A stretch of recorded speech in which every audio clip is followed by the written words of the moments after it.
नमस्कार, मैं हूं प्रीतम सिंह। आप देख रहे हैं जागरूक टाइम्स। इजराइल और हमास के बीच जो युद्ध जारी है वह अभी भी चल रहा है और बीते कई महीनों से चलता ही जा रहा है। विराम होने का नाम नहीं ले रहा है। ऐसे में पूरी दुनिया जो है लगी हुई है किसी तरह से जो है हमास और इजराइल के बीच का जो झगड़ा है, जो युद्ध है, जो जंग चल रहा है वो किसी भी तरह से रुक जाए, क्योंकि जिस युद्ध में केवल न इजराइल बल्कि हमास का भी काफी नुकसान हुआ है और इजराइल का भी काफी नुकसान हो चुका है। ऐसे में कहीं न कहीं केवल जो हमास के कट्टरपंथी न केवल मरे हैं बल्कि इसमें जो है आम नागरिक की भी जान चली गई है।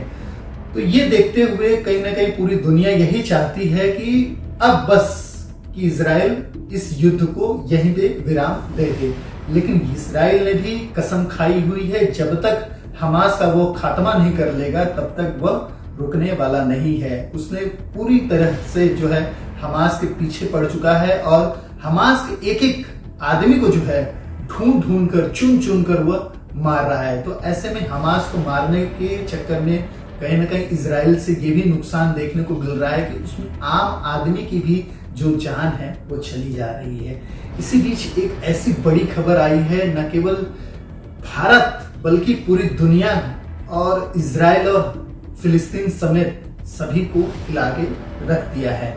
जी हाँ, मैं बात कर रहा हूँ हाल ही के दिनों में जिस तरह से इजराइल ने राफा में जो गाजा के शरणार्थी वहां पे गए थे, रिफ्यूजी कैंप में रह रहे थे और वहां पे जिस तरह से ये संदेह होने के बाद हवाई हमले इजराइल ने किए, जिसमें न केवल आतंकवादी बल्कि वहां के जो आम नागरिक हैं उनको भी अपनी जान देनी पड़ी। और इसमें जो है मरने वाले सिर्फ बुजुर्ग ही नहीं बल्कि सबसे ज्यादा जो संख्या बताई जा रही है वह संख्या सबसे ज्यादा महिलाओं और बच्चों की है।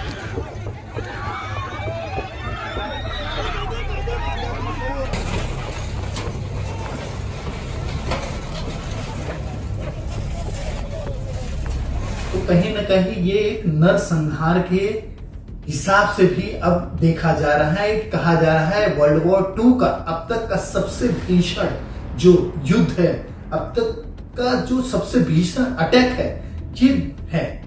और मैं सिर्फ इजराइल की अगर बात करूं तो ये भी लोग कह रहे हैं कि अभी तक जो 2023 और 2024 के बीच में जो युद्ध जब से चल रहा है तब से ये दूसरा सबसे बड़ा इजराइल का जो है फिलिस्तीनियों के ऊपर अटैक है। और कहीं ना कहीं वो हमास के आड़े में जो है फिलिस्तीनियों की जान लेने पे तुला है। ये हम नहीं कह रहे हैं, ये कुछ जो जाने माने दिग्गज लोग हैं, जो एक्सपर्ट है, उनका ऐसा कहना है। हालांकि इजराइल जो है उसने भी खेद जताया है इस हमले को लेकर। जो इजराइल के प्रधानमंत्री हैं बेंजामिन नेतन्याहू ने, उन्होंने दुखद गलती भी इसे बताया है और कहा है कि आने वाले समय में हम पूरी कोशिश करेंगे ऐसा हमसे गलती ना हो सके। लेकिन इस मैसेज के बाद जो है, इस हमले के बाद जो है जो बवाल मचा हुआ है पूरी दुनिया में, उसे आप सोच भी नहीं सकते। तो आज इसी पे हम बात करेंगे और साथ ही ये भी बात करेंगे कि किस तरह से जो है हमारे दुनिया में, हमारे संसार में मानो इजराइल में जो अटैक हुए हैं उसका एक स्लोगन बहुत तेजी से वायरल हो रहा है और वो स्लोगन कुछ और नहीं बल्कि ऑल आइज ऑन रफा।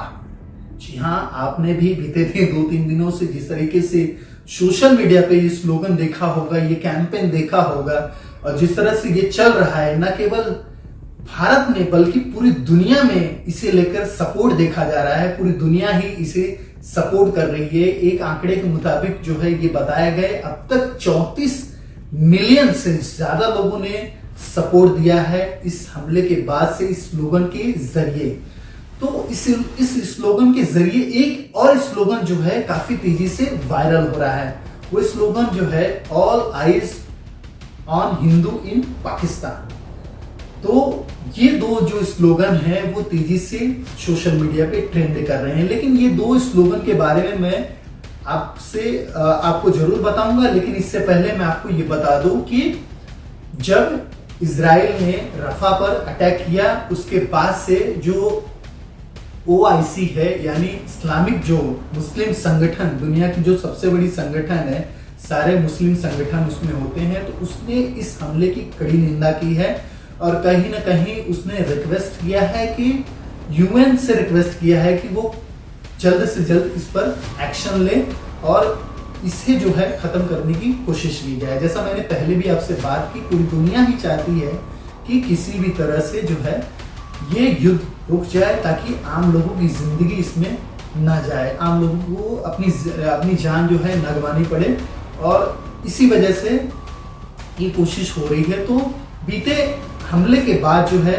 जिस तरह अटैक के बाद ये जो स्लोगन है जब वायरल हुआ, तो इसी स्लोगन के बाद जो मैंने दूसरा आपको स्लोगन बताया, ऑल आइज ऑन हिंदू इन पाकिस्तान, ये भी स्लोगन जो है साथ ही तेजी से वायरल हो रहा है, ट्रेंड कर रहा है सोशल मीडिया में। अब भारत की बात करते हैं।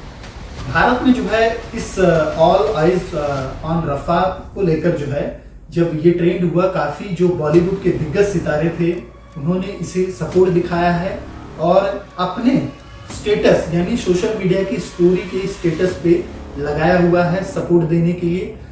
इस स्टोरी के लगाने के बाद काफी लोगों ने जो है उन सेलिब्रिटियों को जो है काफी ट्रोल भी किया है। अब एक ट्रेंड ये भी चलने लगा है बायकॉट बॉलीवुड वाला, तो कहीं ना कहीं इससे ये भी देखा जा रहा है कि लोगों को ये पसंद नहीं आ रहा है। हालांकि कुछ ऐसे भी सेलिब्रिटी थे जिन्होंने इस स्टेटस को लगाने के बाद तुरंत ही डिलीट भी कर दिया। उनमें आप कई ऐसे रिपोर्ट्स हैं, आप जाके वहां पे देख सकते हैं, पढ़ सकते हैं। चलिए मैं आपको ये बताता हूँ ऑल आइज रफा का जो स्लोगन है, दरअसल उसका मतलब क्या है। इस स्लोगन का मतलब यही है कि ये स्लोगन कहना चाहता है कि सारी निगाहें सिर्फ और सिर्फ जो है रफा पर बना के रखें और कहीं नहीं। और दूसरे स्लोगन का मतलब ये है कि ऑल आइज ऑन जो ऑन हिंदू इन पाकिस्तान का जो चल रहा है पूरा, ये स्लोगन ये कहना चाहता है कि जिस तरह से कश्मीर, बांग्लादेश, पाकिस्तान में जो हिंदू लड़कियां हैं उनको कन्वर्ट किया जा रहा है, उनके साथ जबरदस्ती की जा रही है, और अगर कन्वर्ट होने के लिए वह नहीं मान रही है तो उनका बलात्कार भी कर दिया जा रहा है। आपको याद ही होगा कि ये सारी घटनाओं को लेकर जो हिंदू और सिख के लोग थे, काफी उन्होंने लड़ाइयां भी लड़ी उनसे और काफी भिड़े भी वो, और उसके लिए अपनी जान, अपनी आहुति या प्राण जो भी कहे, उसके लिए सारा कुछ न्यौछावर कर दिया उन्होंने। लेकिन कहीं ना कहीं अब अगर आप देख रहे हैं तो पाकिस्तान में सिर्फ 2%, मेरे रिपोर्ट्स के मुताबिक 2% ही ऐसे हैं जो हिंदू कम्युनिटी वहां पे बचे हुए हैं, बाकी वो सारी चीजें हो गई है। खैर ये बात अलग है कि जिस तरीके से हो रहा, तो ये दोनों स्लोगन का अपना अपना एक मतलब है। अब मैं आपको इस युद्ध के बारे में थोड़ी सी जानकारी दे देता हूं। दरअसल जब पिछले साल युद्ध की शुरुआत हुई थी हमास और इजराइल के बीच में, तो हमास ने जो है पहल की थी इजराइल में जाकर, जो इजराइल के आम नागरिक थे उन पे गोलीबारी की थी, उन्हें जान से मार दिया था। कई लोग ऐसे थे जिनको हमास के लोगों ने जो है बंधक बना लिया था। उसके बाद से जो है इजराइल के प्रधानमंत्री ने ऐलान किया था कि जब तक हमास का खात्मा नहीं कर देंगे तब तक हम चैन से नहीं बैठेंगे। तो जब युद्ध शुरू हुआ उसके बाद गजा में जिस तरीके से इजराइल ने लगातार बमबारी की और कई लोगों को कहा भी, वहां के जो आम नागरिक है, कि आप गजा छोड़ के चले जाइए। कई लोग ऐसे नागरिक थे जो पहले ही पलायन कर चुके थे, कई ऐसे थे जो बैठे हुए थे, उन्हें लग रहा था कि कुछ हो जाएगा थोड़ा। लेकिन कहीं ना कहीं जिस तरीके से आक्रामक वार इजराइल ने ले लिया था और लगातार हमास का खात्मा करने के लिए वो लगातार बमबारी कर रहा था, तो आज की हालात आप देख सकते हैं गाजा के क्या है। गाजा से जो बचे वो निकलकर सीधा राफा की तरफ आए। राफा में उन्होंने अपना जो है शरण लिया। वहां पे जो रिफ्यूजी कैंप बने थे उन्हें लगा यहाँ पे सेफ है। वो करीबन 10 लाख लोगों से ज्यादा यहाँ गाजा से वहां पे आए और वो रहने लगे वहां पे।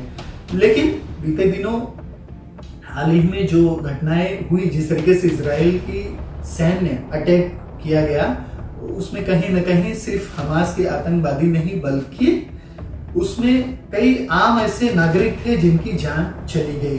कई लोगों को ऐसा लगने लगा है कि इजराइल ने जो है अपनी पर्सनल दुश्मनी फिलिस्तीनियों से निकालने के लिए, हमास से लड़ने के लिए उसने आम नागरिकों की भी जान ले ली है। खैर ये आने वाला वक्त ही बताएगा, लेकिन फिलहाल यही अपील जारी है कि किसी भी तरीके से युद्ध खत्म हो जाए, और युद्ध विराम अगर लगता है तो आगे का जो है प्रोसेस आगे बढ़ सकता है। तो ऐसे में आज के लिए इतना ही, और बने रहिए कुछ और नई वीडियोस के लिए। तब तक देखते रहिए जागरूक टाइम्स। नमस्कार।